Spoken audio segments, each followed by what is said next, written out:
How dangerous is that when we start messing with God's creation? Well, so let me read just a little definition of transhumanism.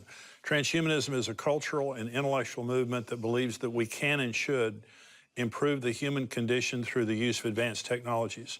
One of the core concepts in transhumanist thinking is life extension. Through genetic engineering, nanotech, cloning, and other emerging technologies, eternal life may soon be possible. And so this is what they're after. They're after life extension. Now, also enhancing taller, bigger, stronger. See, the sin of the Watchers, the sin when the 200 fallen angels, the Watchers, came down and made the pact to have sex with women and start this new race, is to improve on what God had done. So, because remember, the giants were 9 to 12 feet tall. And so basically what Satan was saying is, okay, you make them 6 feet tall. I'm going to double that. I'm better than you.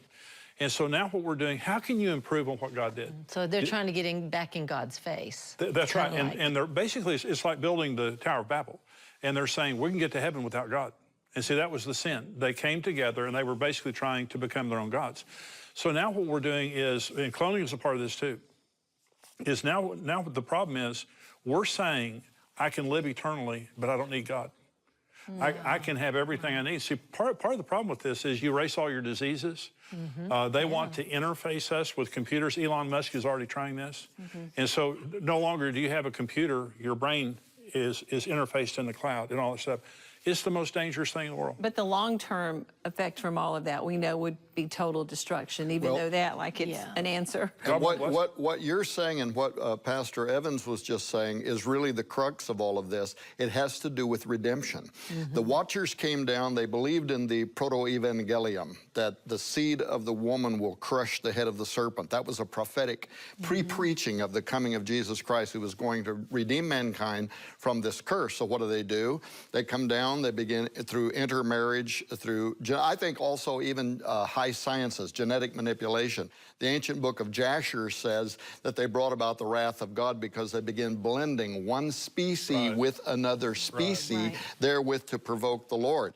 But in any case, it led to what the book of Genesis chapter 6, all flesh had become corrupt. Only Noah, and therefore by extension his children, were perfect. The Hebrew word is tenyim. It's the same word they use to talk about a perfect sacrificial lamb. So it's talking about genetics, right?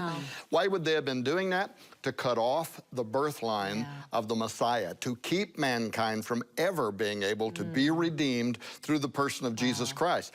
What is happening with what you were talking about just a moment ago, through doing this once again to permanently use this kind of technology through what is called gene drive, which will allow you to put out of existence any species and replace it with a new species that has been genetically created by you. They've already proved this in the laboratory, that it can be done. The University of California, in a test study, you know that all fruit flies are born either very dark brown or black, right? So what did they do? Using CRISPR and gene drive technology, they genetically engineered bright blue fruit flies. Then they put them into a containment, right? In one generation, every fruit fly that was born was bright blue, and the other original species of fruit fly had been driven out of existence. That is exactly what the Watchers were dedicated to doing, to driving out of existence those who had been made in God's image, right?